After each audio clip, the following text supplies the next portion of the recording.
Bismillahirrahmanirrahim. Alhamdulillah. Salatu wassalamu ala rasulillah. Jemi tek tema rreth akikës.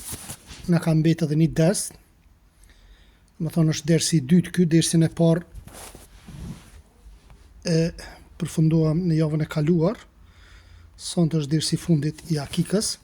Kemi arritur që kur duhet të bëhet akika dhe në cilën ditë. Hadith, disa prej haditheve. Hadithi Samura bin Jundub, çdo fëmijë është peng i akikës së tij, e cila therret për të ditën e 7 lindjes, ditën në të cilën atij rruhet koka edhe i vihet emri. Po ashtu hadithi tjetër, Amr ibn Shuaibi transmeton nga babai i tij, nga gjyshi i tij, se i dërguari Allahu s.a.s. ka urdhëruar që foshnjës t'i vihet emri në ditën e 7 lindjes, t'i rruhen flokët dhe thot të therret akika për të. Në Sunenin e Tirmidhiut ka përcjellë nga dietarë se ata e pëlqenin që të therret bëhet akika në ditën e 7, nëse nuk mundesh në të 14, nëse nuk mundesh atë në ditën 21.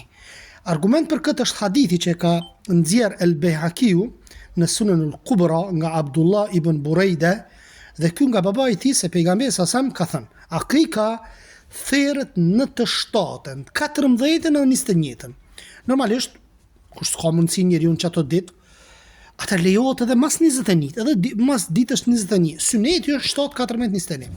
Prej sunetit është që kur lind fëmia në veshin e tij të djathtë, një këndu ezani. Transmetohet nga Ebu Rafiu radhiyallahu anhu se ka thënë: e kam parë thot pejgamberin sallallahu alajhi wasallam ta thëras ezanin e namazit në veshin e Husejnit në kohën kur e lindi Fatimia.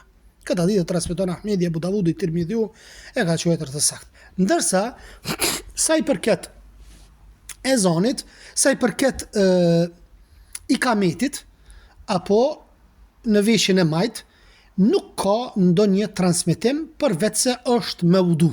Më thonë është i shpikur dhe nuk të saksohet ky hadith. Akika ka të njëjtën gjykim si kurbani i Bajramit. Imam Maliku dhe Imam Shafiu janë të mendimit se akika ka të njëjtën gjykim si kurbani i Bajramit. Kërkohet dhe që kurbani i akikës të plotësojë gjitha kushtet siç është për kurban Bajram. Pra kurbani nuk duhet me qenë i dëmtum, hahet mrishi prej tij, të jepet sadaka dhe dhurohet komshiut e kështu me radhë dhe nuk i thyen kockat. Mirë. Disa hadithe tashme, domethënë disa hadithe rreth akikës, po ashtu. Transmetohet nga Selman bin Amir ed-Dabbi, i cili ka thënë: i dërguari Allahu s.a.s. ka thënë, për fëmijën e porsalindur duhet bërë një therrje. Prandaj derdhni gjak për të dhe largoni të keqen prej tij duke i ruajtur flokët e kokës. Këtë hadith e transmeton grupi edhe Muslimi. Hadithi tjetër transmetohet nga Samura se ka thënë: i dërguari Allahu s.a.s. ka thënë, çdo fëmijë është peng, subhanallahu, është peng i akikës së tij, e cila therret për të ditën e 7 lindjes, ditën në cilën atij i vihet edhe emri dhe i rruhet koka. Aisha radhiyallahu anha po ashtu thot: i dërguari Allahu s.a.s. ka thënë, për djalin duhet therrur 2 desh të barabartë dhe për vajzën një dash. Një dash duhet të therret për vajzën dhe për djemt duhet therret 2. Po ashtu transmetimi tjetër, i dërguari Allahu s.a.s. ka thënë, na ka urdhëruar që të therrim një dash për vajzën dhe 2 dash për djalin e porsalindur, e transmeton hadithin Ahmedi dhe Ibn Majah. Po ashtu transmeton nga Kers el-Ka'bi se ajo ka pyetur pejgamberin s.a.s. për therrjen që duhet bërë për të porsalindurin. Edhe ai ka thënë, po, për djalin duhet therrur 2 dash, ndërsa për vajzën një, nuk ka problem për ju nëse janë desh apo dele. Nuk ka problem, ose desh ose dele, e rëndësishme është kurban. Bukur. Amr ibn Shuaibi transmeton nga babai i tij, nga gjyshi i tij, se pejgamberi s.a.s. ka thënë, ka urdhëruar që foshnjës t'i vihet emri ditën e 7 të lindjes, t'i ruhen flokët e kokës dhe të therret akika për të. Po ashtu nga Burejde el-Aslami ka thënë, nëse ndokujt nga ne i lindte djalë në kohën e ignorancës para islamit, ai therte një dash dhe me gjakun e tij e lyente kokën e foshnjës. Kjo ka qenë tradit para islamit e xahilietit. Ja kanë ly kokën me gjak të kurbanit. Kur Allah zbriti islamin, ne therrnim dash për të porsalindurin, i ruanim kokën dhe ja lynim atë me zaferan, një lloj bime me aromë të mirë, e transmeton hadithin Ebu Davudi. Po ashtu transmetohet nga Ibn Abbasi radiyallahu anhu, i cili thot, i dërguar Allah sasam theri akika për El Hasenin, nipën e vet, edhe El Husejnin, nga një dash për secilin. Këtë hadith e transmeton Ebu Davudi, por në transmetimin e tij të dytit thuhet nga 2 desh për secilin. Nga 2 desh për secilin. Këtu po du me ndërhy, ka raste për shembull nuk të kanë qellu parat, atë lejohet një dash për shembull me e prej deri në, domethënë, edhe një dash herën tjetër. Një herë do thotë e prej një dash, pastaj e prej pas një kohë nëse i ki mundësit dashin tjetër, kurbanin tjetër. Transmeton nga Enesi radiyallahu anhu se Ummu Sulejmi lindi një djalë. Në atë kohë Ebu Talha më tha, mbaje dhe shko me të tek i dërguari Allah sasam. Ai shkoi me të tek i dërguari dhe ëma i kishte dhënë me vete dhe disa hurma. I dërguari Allah sasam i mori ato, i përtypi në gojë, pastaj nxori nga goja dhe i futi në gojën e të porsalindurit, foshnjës, për të përcjell diç prej tyre dhe e quajti Abdullah. Bukur. A lejohet tash akika për vajzën apo vetëm për djalin? A është akika e veçantë vetëm për djalin, duke përjashtuar nga kjo vajzën, apo ajo është e ligjësuar është e ligjësuar për të dytë? Cila është e sakta? Ekzistojnë 2 mendime apo 2 fjalë. Fjala e parë është se ajo akika bëhet si për djalin ashtu edhe për vajzën. Në këtë kanë shkuar xhumuri i dietarëve, prej sahabëve, tabiinëve dhe atyre fukahave të mëdhenj vendeve të Islamit, sikur Malikive, Shafive, Hambelive dhe Dhahirive. Kjo është sa i përket fjalës parë apo mendimit parë që duhet edhe djali edhe vajza. Fjala e dytë apo mendimi i dytë, akika bëhet vetëm për djalin dhe jo për vajzën. Këtë fjalë ka përmendur Ibn Rushdi dhe e cilësoi këtë si shadh i veçuar. Domethënë të veçuarit e një personi ndaj shumicës dietarëve. Shadh vllazni është ku të vish me një menim që se kanë shumica apo kupton e dietarëve dhe ju duket i çuditshëm si mendim. Duke janë veshur El Hasan El Basriut dhe tha është veçuar El Haseni, e ka thënë për vajza nuk bëhet akika. Bukur.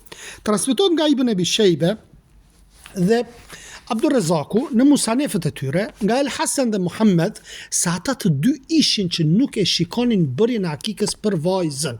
Gjithashtu kjo fjalë përveç El Hasan El Basriut i nvisht edhe Katades rahimullahu taala, argumentet tash të fjalës së parë apo mendimit të parë. Transmeton nga Aisha se pejgamberi alayhis salam i urdhëroi ata që për djalin të therin 2 desh të njëjtë, ndërsa për vajzën një dash. Për vajzën një dash.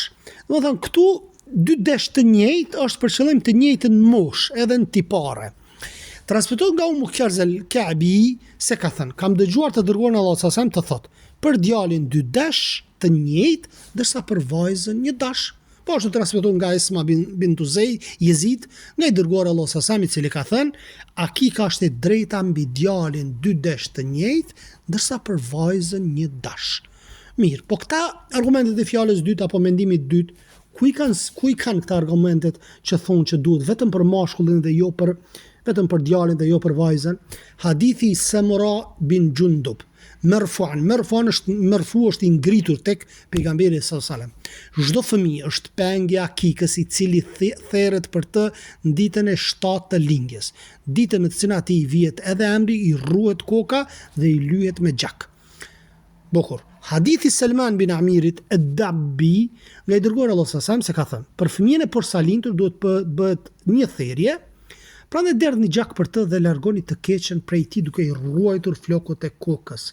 Ana argumentimit i nxjerr 2 hadithe, nga 2 hadithet. Nga hadithi parë që e potencuam, kuptohet se me fjalën el gulam është për qëllim djali dhe nuk është për qëllim, nuk është përmendur vajza. Pra ky argumenton se vajza nuk është e lidhur me akikën e saj. Por se vllaznim marrin mend nisan. Ka hadithe që vinë në mënyrë të përgjithshme, edhe tek hadithet e përgjithshme, argumentet e përgjithshme çdo herë munden me lind polemika dhe mosmarrveshje në mesin e dietarëve. Ndërsa hadithet që janë potencuar në mënyrë specifike, djali dhe qika kur o potencuar, kjo nuk le dyshime pastaj. Nuk le dyshime ty. Nëse një dietar i shikon këto dy palët e haditheve, dy anët e haditheve apo që janë argumentuar ulemaja, e shikon që ana e atyre që thonë që dhe qikës duhet mi prej, domethënë një kurban, është më e fuqishme.